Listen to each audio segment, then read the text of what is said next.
My sister got married 2 weeks ago yesterday, and that was the gospel that I picked for her wedding because, of course, I did. She was having a wedding. Jesus is at a wedding. She likes wine. Apparently, Jesus really likes wine because that's like 900 bottles of wine that he just provided for this wedding celebration. But I picked it also because it contained in it my deepest hope for her in her new wedding and in this new marriage and this new life. That the bride and groom don't even know what they dare hope for at this party. They don't even know what they dare look for God to be present and grace to be abundant right there in the middle of everything. But yet God is there. And they discover it, and it is more than they could ever ask for, 900 bottles worth. And so, of course, I picked this gospel because that's what I wanted for my sister, and I wanted her to hear. Actually, this is a gospel reading that I love to bits. I just love so much about this. I love the fact that Mary is the one that's invited, and Jesus is the plus one, and brings 5 other people with him. I love the way they talk to each other. I love Mary coming to Jesus as the good, dutiful Jewish mother, letting him know what's going on. Did you hear they have no wine? And I love how he responds. Well, let me ask you about this. How did you feel about how Jesus talks to Mary? Woman, what does that have to do with me? My hour has not yet come. At the 8 o'clock service, I knew that my mom would be here. And so I tried to imagine in advance what that would have been like for me when I was, 18 or so, if I had talked to her that way. Woman, what does that, it did not go well in my imagination. We studied this, used this story a couple years ago in confirmation. Actually, it's great to talk through this one at confirmation. And one of our teenagers decided he loved so much how Jesus talked to Mary that he was going to use that as his model for how he would talk to his mom. So you can imagine this. Honey, would you please pick up your shoes? Woman, what does that have to do with me? My hour has not yet come. Well, he's still with us, last I checked. So I suspect his hour did in fact come, maybe sooner than he expected. There's so much about this gospel story that I just love, but there's one moment in particular that I just love to imagine. And it's that moment when the chief steward comes up to the groom. You heard the setup here, right? It is a wedding party, and in Jesus' day, wedding parties were the big deal. It shut down everything. The whole village was shut down, and the party went on for 7 days. This was not just celebrating the start of a new family together, but it was also celebrating that these wider families, you think of them as clans, have now come together, and now they are sharing things together. And how that party went over the 7 days is going to determine how things go for this new couple. Because it wasn't just about, is it a good party, but it is also going to be about what kind of prices do they pay in the marketplace.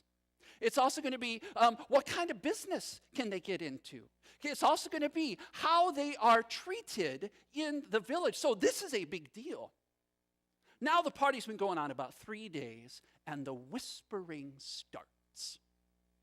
You can see it, right? The whispering starts. They're running out of wine. The wine is gone. This is not embarrassing. This is tragedy.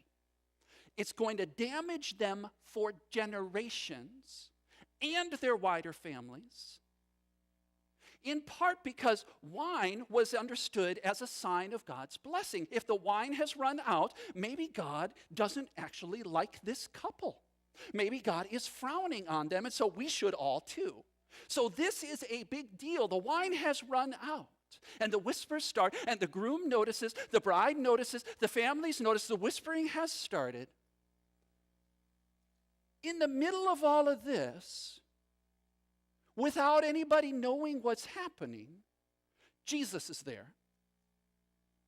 There's some scrambling among the servants, getting water.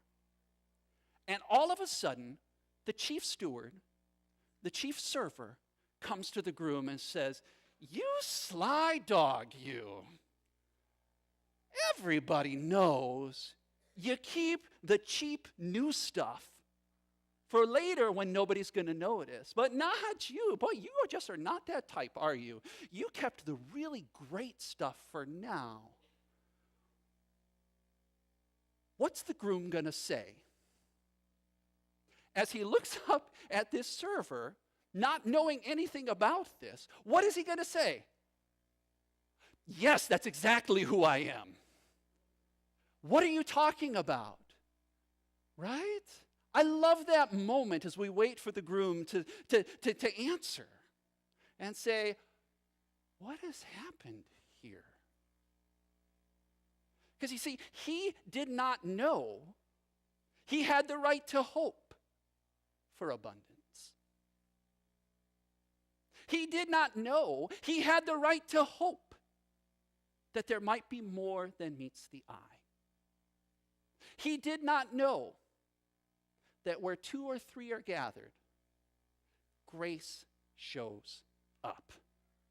And grace looks like Jesus.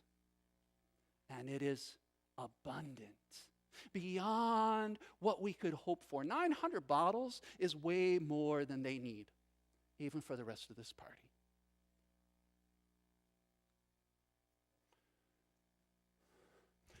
And then I started thinking about the aftermath. I started thinking about after the party. And I started wondering about that. Because they've got these great big stone jars, super heavy. Each holds 20 to 30 gallons. And the shape of them in that era was they'd stand pretty tall, but the openings were pretty small. And they've just been filled with wine. They're never going to get those clean, right? They will never get those clean enough to be able to use them for what they were intended for, which is for rites of purification. And so after this party, nothing's going to ever be the same. Now, we don't have a lot of formal rites of purification in our culture today. But purification, these rites and rituals that they use, and what those water jars were intended for, were a way to mark your re-entry into the community.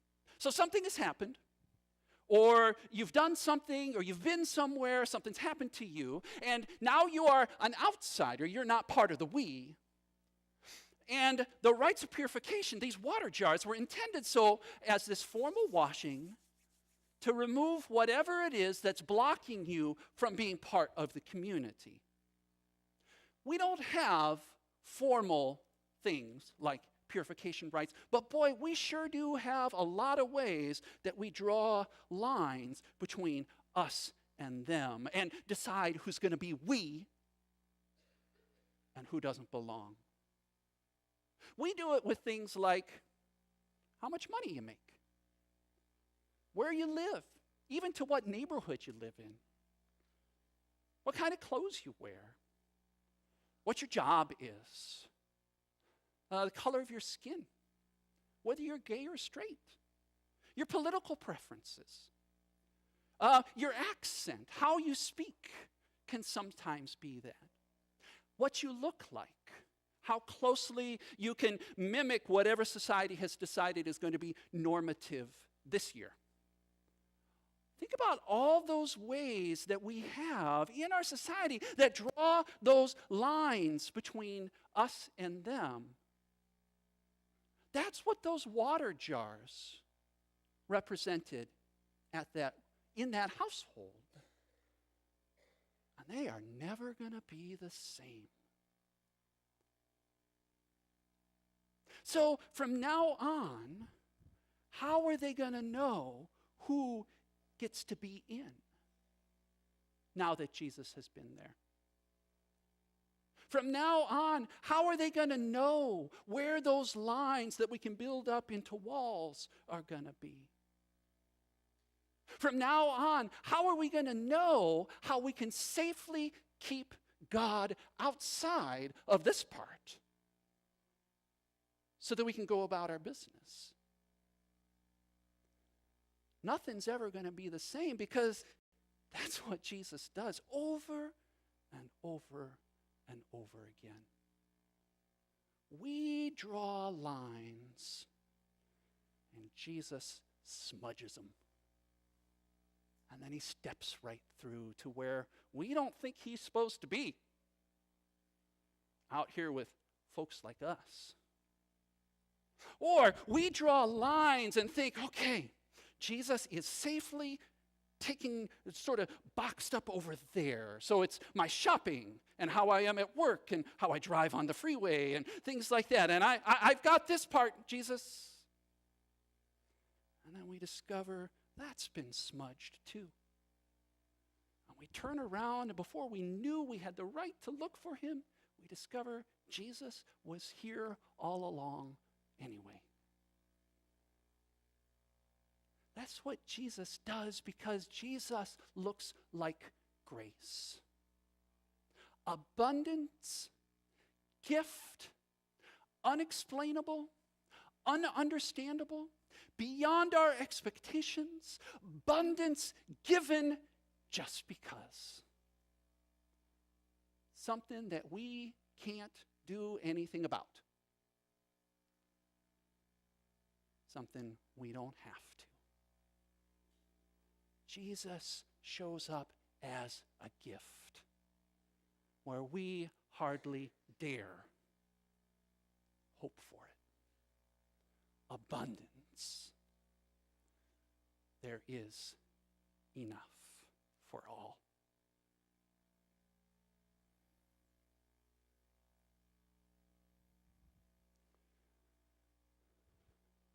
This past week in confirmation, we were talking about grace and talking about forgiveness and talking about how God sort of operates with forgiving us and how heaven works.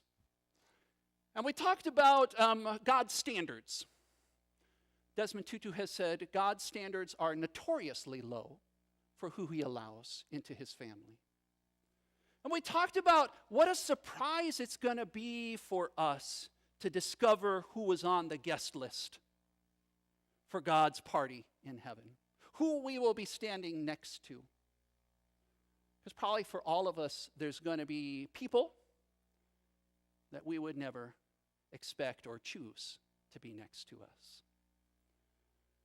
And so our confirmation class, we were talking about how offensive that is, how God chooses to forgive. How insulting heaven is for us, that it's not up to us. Even how hard we work or what lines we draw or how carefully we prepare for parties and things like that. We talked about how God chooses to forgive, and I asked them, does that make any sense to you, how God does this? And they said, no. No.